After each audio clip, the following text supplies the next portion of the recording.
নমস্কার, আমার নাম শ্রমণ এবং আমি ভারতবর্ষের একটি সাধারণ মানুষ। আর এই সাধারণ মানুষ হিসাবে আমাদের এই ইউটিউব সোশ্যাল মিডিয়া প্ল্যাটফর্মটাকে কাজে লাগিয়ে আমার মনের কিছু কথা আপনাদের সাথে শেয়ার করে দেওয়ার উদ্দেশ্যই হলো আমার।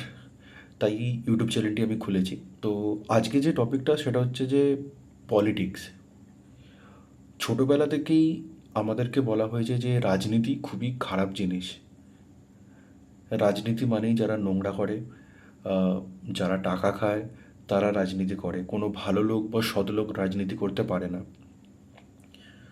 তো এই বিষয়ে আমার যে বক্তব্য সেটা হচ্ছে যে ভারতবর্ষের এখন যা পরিস্থিতি, বর্তমানে সোশিও বা পলিটিক্যাল যা সিচুয়েশান আছে, সেই সিচুয়েশানে দাঁড়িয়ে ভালো লোকের পলিটিক্সে আসার খুবই দরকার। বিশেষ করে তরুণ প্রজন্মকে, ইয়ং জেনারেশনকে, ইউথ জেনারেশনকে এই পলিটিক্সে আসা খুব খুব খুব দরকার। তোমরা যারা ইয়ং জেনারেশন আছো, যারা ব্রিলিয়ান্ট, যাদের মেধা আছে, তারা দয়া করে পলিটিক্সে আসো। কারণ তোমাদের ছাড়া আমাদের মতো সাধারণ যারা নাগরিক আছে তারা বাঁচতে পারবে না। নেতারা যা শুরু করেছে, ধর্ম নিয়ে হোক বা ইনফ্লেশন নিয়ে হোক, এই যে আজকে ধনী আর গরিবের মধ্যে যে এত ডিফারেন্স, মানে আমরা বাঁচবো কী করে? তো সেই জন্য আমার বিনীত একটা সাধারণ মানুষ হিসেবে আবেদন, যারা ইয়ং জেনারেশন আছো, যারা ব্রিলিয়ান্ট, যারা শুধুমাত্র সায়েন্টিফিক বা একাডেমিক ফিল্ডে কাজ করতে চাইছো, ওই ফিল্ড থেকে বাইরে, মানে ওই ফিল্ডে থেকেও তোমরা পলিটিক্স করতে পারো। এবং হ্যাঁ, এটা ঠিকই, পলিটিক্সে তোমাকে কোনো না কোনো রাজনীতি দলের হয়ে কথা বলতে হবে। তাও মানে কেউ যদি ভালো লোকও, মানে একটা উদাহরণ আমার মাথায় আসছে, দেব।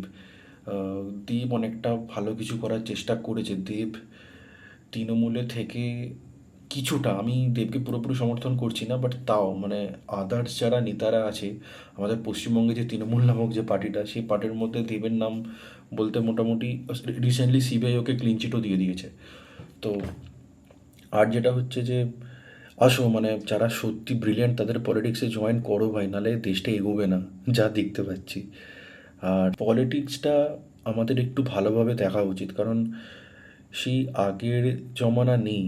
ভালো ছেলেমেয়েরা যদি পলিটিক্সে না আসে, কারণ আলটিমেটলি পলিটিক্সটাই দেশের ইকোনমিটাকে নিয়ন্ত্রণ করছে। তুমি যত বড়ই মেধাবী হোক না কেন, তোমাকে কন্ট্রোল করছে সরকার, আর সরকারে আছে সেই পলিটিশিয়ানসরা। সেই পলিটিশিয়ানসরা যারা তোমার আমার ট্যাক্সের টাকায় এনজয় করছে। হ্যাঁ, বিএমডব্লিউ চড়ছে, বড় বড় বাড়ি ঘরদোর বানাচ্ছে, এদিকে বিহারের মতো জায়গায় ব্রিজ ভেঙে যাচ্ছে, আজকে রেলওয়ের এই অবস্থা দেখতে পাচ্ছ। মানে এক যে সাধারণ নাগরিক হিসাবে আমি যদি রেলে যাতায়াত করি, আমার লিটারেলি ভয় লাগে। এবং বলতে লজ্জা হয় যে আজকে আম্বানির বিয়েতে যা যা দেখলাম, মানে ওরাই তো বেসিক্যালি ভারতবর্ষটাকে চালাচ্ছে। হ্যাঁ, তবে এটা ঠিক যে মানে কলিযুগে, তো কলিযুগে যারা কি বলে, মানে ভালো লোক আসলে তাকে একটু নোংরা কাটতে হবে, কিছু করার নেই। আদারওয়াইজ আমার তো কোনো রাস্তা আছে বলে মনে হচ্ছে না, মানে আমাদের কাছে। কারণ কোনো ভালো ছেলে যদি পলিটিক্সে জয়েন করে, তাকে কোনো না কোনো পার্টির হয়ে লিডারশিপ নিতে হবে, হয় বিজেপি, হয় কংগ্রেস, হয় তৃণমূল।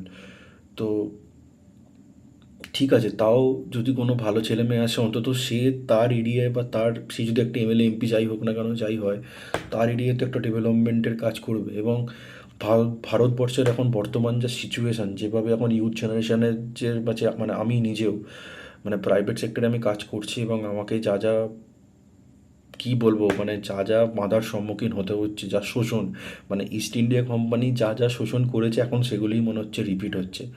না আছে কোনো প্রপার পলিসি। সেই কবেকার যুগে একটা বলে দেওয়া হয়েছিল যে 8,000 টাকা না 7,000 টাকা মিনিমাম বেতন। এখন একটা গ্র্যাজুয়েট পাসেরও সেম স্যালারি, ইঞ্জিনিয়ারিং পাসেরও সেম স্যালারি, মাস্টার্স করা বা পিএইচডি করাতেও মানে মানে কর্পোরেটরা ফুল ওর ফায়দা তুলছে।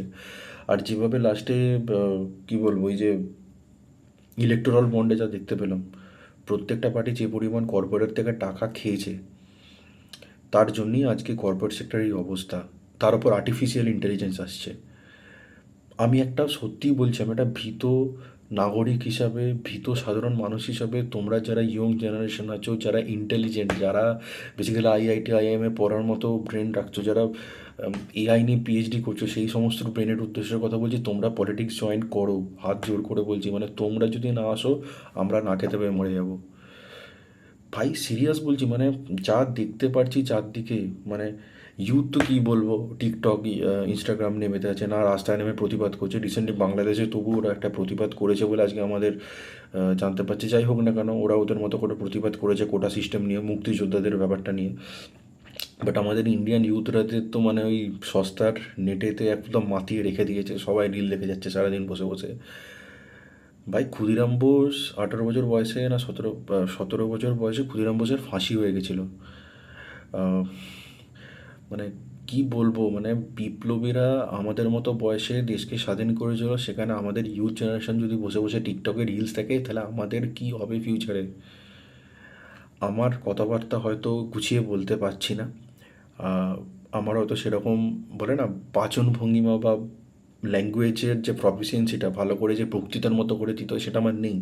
বাট আমি এই কথাগুলো তোমাদের সাথে না শেয়ার করে পারছি না, এগুলো আমার একান্ত মনের কথা। আমারও বয়স বাড়ছে, হয়তো এই কথাগুলো যদি আমি না বলি আমার মনের মধ্যে একটা আক্ষেপ থেকে যাবে বলে আমি সে কথাগুলো শেয়ার করছি। কোনো রকম হিরো হওয়ার জন্যও নয়, কোনো রকম ইউটিউব থেকে পপুলারিটি গেইন করার জন্য না। হ্যাঁ, তবে একটা উদ্দেশ্য আমার আছে, ইউটিউবের মাধ্যমে এই জিনিসটা যত মানুষের কাছে পৌঁছাতে পারবে এবং তারা যদি আমার কথাটা বোঝে, মানে আমি কোনো রকম এখানে অ্যাটিটিউড নিয়ে কথা বলছি না, মানে জাস্ট আমার যা প্রবলেম হচ্ছে এবং অ্যাজ এ সাধারণ নাগরিক হিসাবে আমার যা যা বক্তব্য, যেহেতু ইউটিউব একটা প্ল্যাটফর্ম সেই জন্যই আমি তুলে ধরছি। তো আদারওয়াইজ আমার কোনো ইন্টেনশন নেই। আর যেটাকে বলে যে এসো তোমরা যারা ভালো বুদ্ধিমান ছেলেমেয়েরা প্লিজ পলিটিক্স জয়েন করো, দেশটাকে ঠিক করো। দেশটার অবস্থা এখন দিন দিন পুরো খারাপ হয়ে যাচ্ছে। অন্ধভক্তরা কোনো দিনই মানবে না, অন্ধভক্তরা কোনো দিনই মানবে না। ওই মন্দির মসজিদ করেই জীবনটা কেটে যাবে ওদের। তো এটা আমার বিনীত রিকোয়েস্ট, রাজনীতিকে নোংরাভাবে দেখো না। রাজনীতিকে মানে ইন্ডিয়ান পলিটিক্স যদি ঠিক না থাকে, কারণ আলটিমেটলি পলিটিক্স থেকেই তো যেটাকে বলে বাজেট হচ্ছে, পলিটিক্স থেকেই একটা পলিসি তৈরি হয় এবং সেই পলিসিগুলো ইন্ডাস্ট্রির ক্ষেত্রেও আসে, কর্পোরেটদের ক্ষেত্রেও আসে, যে কোনো জায়গায় যে কোনো রকম পলিসি ইমপ্লিমেন্টেশনের ক্ষেত্রে যারা রাজনীতিবিদ, যারা গদিতে বসে আছে, সংসদে বসে আছে, তারাই কিন্তু এগুলো ডিসাইড করে।